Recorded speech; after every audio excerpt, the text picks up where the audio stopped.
बिस्मिल्लाहिर्रहमानिर्रहीम। पाकिस्तान की सियासत में ठहराव तो बहुत कम ही रहा है। पाकिस्तान की सियासत अमूमन तलातम खेज रही है, लेकिन चंद दिन से पाकिस्तान में सियासत अंगड़ाइयाँ ले रही है। इसमें ऊंच नीच आ रहे हैं, बड़ी तेज़ी से सूरत हाल बदल रही है। मौलाना फजलुर रहमान धरने के लिए बेताब थे, बेचैन थे। उनके धरने से हवा निकल चुकी है। उनके धरने में हवा भरी कैसे गई थी? लोग सोच रहे थे कि जब पीपल्स पार्टी और मुस्लिम लीग इनका साथ देने के लिए तैयार नहीं है, वो कोई ना कोई बहाने तराश रहे हैं। शहबाज शरीफ क्या कह रहे हैं, बिलावल भुट्टो क्या कह रहे हैं, मौलाना के शाना बशाना होने के लिए वो खुलकर बात नहीं कर रहे थे। लेकिन अब अक्ता ये खुला है कि इसके बावजूद मौलाना फजलुर रहमान पुरअज़्म थे धरने के लिए।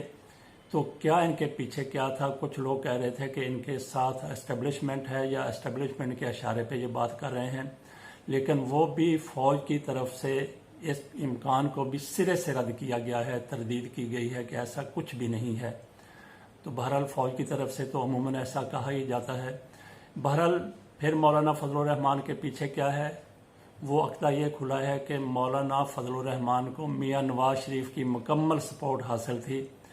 और ये इनके जमात ये के लोग वो ख़ुद कह रहे हैं कि ये जब मियां नवाज शरीफ 6 हफ्ते की ज़मानत पर सेहत की खराबी की बिना पे सुप्रीम कोर्ट ने 6 हफ्ते की ज़मानत दी थी, उन दिनों मौलाना फजलुर रहमान ने मुलाकात की थी। तो उस मुलाकात में ये तय हो गया था धरना लॉन्ग मार्च। मियां नवाज शरीफ ने पूरी सपोर्ट का फैसला किया था, उनको यकीन दिलाया था। तो उसी फैसले के ऊपर मौलाना फजलुर रहमान ने यकीन करते हुए ये सारा कुछ किया है। तो गोया इस सारे धरने के पीछे, लॉन्ग मार्च के पीछे मियां नवाज शरीफ की सोच थी और उनकी सपोर्ट थी। मियां नवाज शरीफ की, और जो मियां नवाज शरीफ का बयानिए का हामी ग्रुप है, शहबाज शरीफ के बयानिए के हामी लोग, वो बहरहाल इस ऐसी सूरत हाल से बचने की पूरी कोशिश करते रहे। एस्टेब्लिशमेंट को यकीन दिलाते रहे कि हम आपके साथ हैं, आपके साथ हम मिल के चलना चाहते हैं। लेकिन मियां नवाज शरीफ के जो हामी हल्के हैं, जो धड़ा उनका हामी है, वो किसी भी हद तक मरियम नवाज समेत जाने के लिए वो बिल्कुल तैयार था, अब भी तैयार है। तो उनकी सपोर्ट थी मौलाना फजलुर रहमान को। मौलाना फजलुर रहमान इन्हीं के कहने के ऊपर धरने की तैयारी कर रहे थे, लॉन्ग मार्च कर रहे थे। लेकिन उनके धरने से अब हवा खारिज हो चुकी है, क्योंकि उन्होंने खुद कह दिया है, मुआहदा हो गया हुकूमत के साथ। तो जिस जगह पे ये जाके बैठेंगे, पेशावर रोड के आखिर पे ग्राउंड में बैठेंगे, जाके डी चौक नहीं जाएंगे, वहाँ जहाँ पे इमरान खान ने धरना दिया था।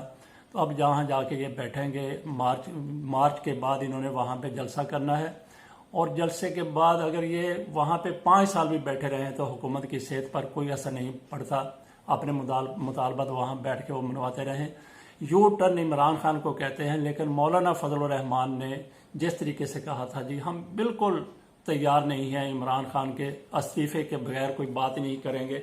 हमारी अगर कोई बात होगी, मुज़ाकरात होंगे, तो वो इस्तीफे पर होंगे। पहले इमरान खान इस्तीफ़ा दें, उसके बाद। लेकिन अब इस्तीफे वाली बात ख़त्म हो गई।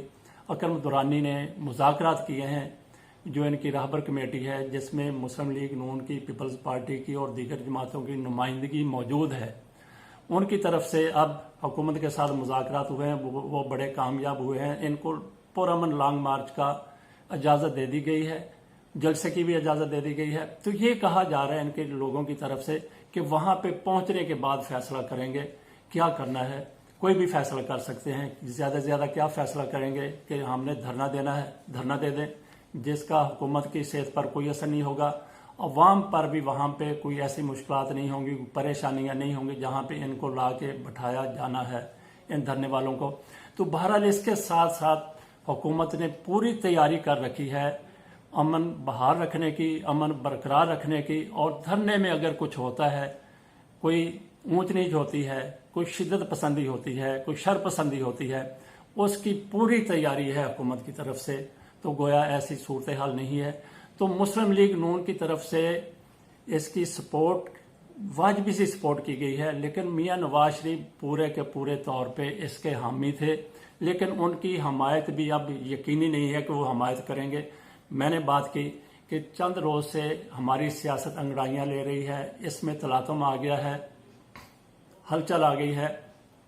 वो मियां नवाज शरीफ के हवाले से, जमानत के हवाले से है मामला।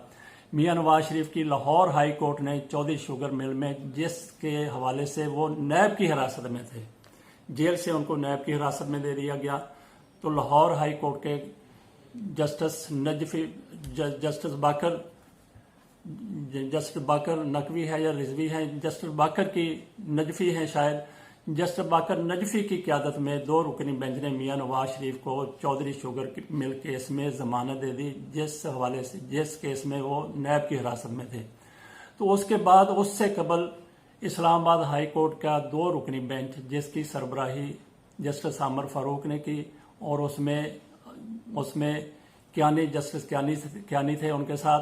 तो उन्होंने मियां नवाज शरीफ को उनका केस सुना। तो उन्होंने टाइम दिया था मंगल के दिन का, कि मंगल को दोबारा 29 को दोबारा समाअत होगी, तो उस वक्त फैसला करेंगे डॉक्टर्स की रिपोर्ट के ऊपर कि डॉक्टर्स क्या कहते हैं। लेकिन अगले दिन, जिस दिन इस्लामाबाद लाहौर हाई कोर्ट ने मियां नवाज शरीफ की चौधरी शुगर मिल में जमानत ली है, तो अगले दिन हफ्ते के रोज जब अदालतें बंद होती हैं किसी समाअत के लिए, इंतजामी मामला वो जरूर देखती हैं, उस वक्त जस्टिस अतर मिनल्ला की सरबराही में एक दरख्वास्त सुनी गई जो मुस्लिम लीग नून की तरफ से दी गई कि मियां नवाज शरीफ को एक हार्ट अटैक हुआ है।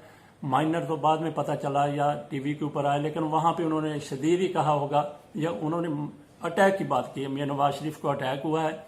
तो उनका जो है फौरी तौर पे उनकी रिहाई बड़ा ज़रूरी है।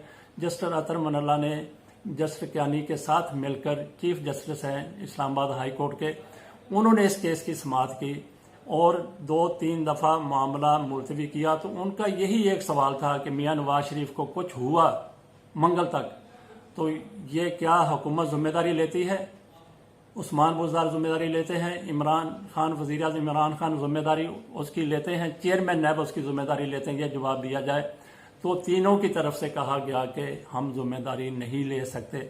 तो इस बिना पर आखिर में नैब के चेयरमैन की तरफ से उसके नुमाइंदे ने जाके कहा जी कि अगर उनकी जमानत होती है, हुकूमत ने भी कहा जी कि आपने जमानत लेनी है या नहीं लेनी, हमारा इससे सरोकार नहीं है, ये नैब का और अदालत का मामला है, अदालत जो चाहे फैसला करे, हमें कोई गिला शिकवा नहीं है। बजाय इसके कुछ लोग कहते हैं जी कि इनको ये कहना चाहिए था कि ज़िंदगी और मौत अल्लाह के हाथ में है, हम अपनी बेहतरीन कोशिश कर रहे हैं, इलाज प्रोवाइड कर रहे हैं, दे रहे हैं उनको, मियां नवाज शरीफ का इलाज किया जा रहा है। बहरहाल ये तो एक थिंकिंग है कि ऐसा होना चाहिए, लेकिन वहाँ पे हुआ क्या है? हुआ यही है कि अदालत ने जस्टिस अतर मिनल्ला, जिनके बारे में ये कहा जाता है कि वो जस्टिस इफ्तिखार मोहम्मद चौधरी के ज़ेरे असर काम करते हैं, उनकी बात के ऊपर वो चलते हैं, तो कहा ये अमूमी बात की जा रही है, मीडिया में बात की जा रही है, मीडिया की भी खंचाई की है इसी बेंच ने। उसी रोज वहाँ पे बुलाया उन लोगों को जो अपनी तरफ से ऐसी खबरें डील की बात कर रहे थे। तो बहरहाल मियां नवाज शरीफ की उन्होंने अबूरी जमानत ले ली इस्लामाबाद हाई कोर्ट ने, ये मंगल तक, 29 अक्टूबर तक। तो 29 अक्टूबर को फिर ये फैसला होगा कि मियां नवाज शरीफ की रिहाई होनी है या नहीं हो रही। तो उनको मुश्किल जमानत मिलनी है, बाहर जाने की इजाज़त देनी है या नहीं देनी, अगर इनकी तरफ से कहा गया तो ये देखेंगे। अदालत के सामने जो मामला लाए गए हैं, ये इसमें भी कोई शक नहीं कि थोड़ा ट्विल्ट है जस्टिस अतर मिनल्ला का। जो चीज़ें हमारे सामने आती हैं मुस्लिम लीग नून की तरफ या मियां नवाज शरीफ की तरफ, उनका हमायत के हवाले से उनका टिल्ट है। तो बहरहाल ये अब देखना है, उनकी तरफ से ये फैसला सामने आ गया कि मियां नवाज शरीफ की रिहाई। तो आज मियां नवाज शरीफ हफ्ते के बाद इतवार को, पीर को, मंगल की समाअत तक वो बिल्कुल फ्री हैं, वो कहीं भी जा सकते हैं, लेकिन सरे दस्त वो हॉस्पिटल में हैं, सर्विसेज हॉस्पिटल में ही हैं। उनको हो सकता है कि इत्तेफाक हॉस्पिटल मुंतकिल कर दिया जाए, या जो उनके रायविंड में जो उनके फार्म हाउस के साथ जो शरीफ मेडिकल कम्प्लेक्स, वहाँ पे उनको शिफ्ट कर दिया जाए। तो उनके बारे में कहा जाता था जी कि उनके 6000 प्लेटलेट्स रह गए हैं जहाज़ में सफ़र करने के लिए। वो 45,000 किसी ने कहा, 30,000 किसी ने कहा, 50,000 प्लेटलेट्स की ज़रूरत है, तो वो भी पूरे हो जाएंगे। मियां नवाज शरीफ को अगर रिहा कर दिया जाता है, वो लंदन चले जाते हैं यकीनन चले जाएंगे। अगर उनकी रिहाई हो गई तो उनकी आज जो भी सेहत बताई जा रही है, तो इम्कान यही है कि लंदन एयरपोर्ट पर उतरते ही वो किसी टैक्सी का इंतज़ार किए बगैर पैदल चल के अपने घर तक जाने की कोशिश करेंगे। तो बहरहाल डील की बातें भी हो रही हैं मियां नवाज शरीफ की सेहत के हवाले से। जो ये भी हो, दो चीज़ें हैं, एक तो है कि डील हो रही हो, डील किसके साथ, नवाज शरीफ के साथ, और फिर नैब के साथ हुकूमत की मर्जी से, अदारों की मर्जी से डील हो रही हो, तो डील के बाद वो बाहर चले जाएं। तो ये भी हो सकता है कि इमरान खान हुकूमत इतनी परेशान हो गई हो और वाकई मियां नवाज शरीफ की हालत इतनी सीरियस हो जितनी बताई जा रही है, वाकई उसमें कोई शक वाली बात ना हो, जो उन तक कन्वे किया गया, इमरान खान तक, उस्मान बुज़दार तक या अदारों तक, और उन्होंने इसको दुरुस्त मान लिया हो, तो वो ना चाहते हों कि हम अपने गले में ये फंदा क्यों डालें। बहरहाल जब उनकी जमानत हुई है तो उनके बैरिस्टर जफरुल्ला जो वकील हैं मियां नवाज शरीफ के, और मरियम औरंगजेब, उनका एक सा बयानिया था, एक ही बयान था, उन्होंने एक ही बात की दोनों ने। उन्होंने कहा कि आज जो मियां नवाज शरीफ को जमानत मिली है ये मीडिया के दबाव की वजह से है। तो मीडिया ने बहरहाल एक माहौल ऐसा पैदा कर दिया, एक माहौल ऐसा वो सामने ले आया मीडिया के, मियां नवाज शरीफ को सारे लोग परेशान हो गए, अदालतें परेशान हो गई और फिर हुकूमत भी परेशान हो गई। तो जब बात की जा रही है डील की, तो डील के हवाले से कहा जा रहा है कि मियां नवाज शरीफ पर ये ऐसी सुनी सुनाई बात नहीं है, ये कन्फर्म बात आप इसको समझ लें, खबर आप इसको ले लें, ब्रेकिंग न्यूज़ आप इसको समझ लें कि मियां नवाज शरीफ पर अदारों की तरफ से कहा जा रहा है कि उन्होंने 28 अरब डॉलर की करप्शन की है। तो 28 अरब डॉलर में से अदारे कह रहे थे कि आप जमा करवाएं 25 अरब डॉलर, 25 अरब डॉलर जमा कराने का कहा जा रहा था। लेकिन मियां नवाज शरीफ या उनकी फैमिली या उनके जो नुमाइंदगान हैं उनकी तरफ से कहा गया जी कि हम जमा करवाएंगे 17 अरब डॉलर। तो 17 से हुकूमत नहीं मानी, अदारे नहीं माने, तो 17 से 19 पर बात आ गई।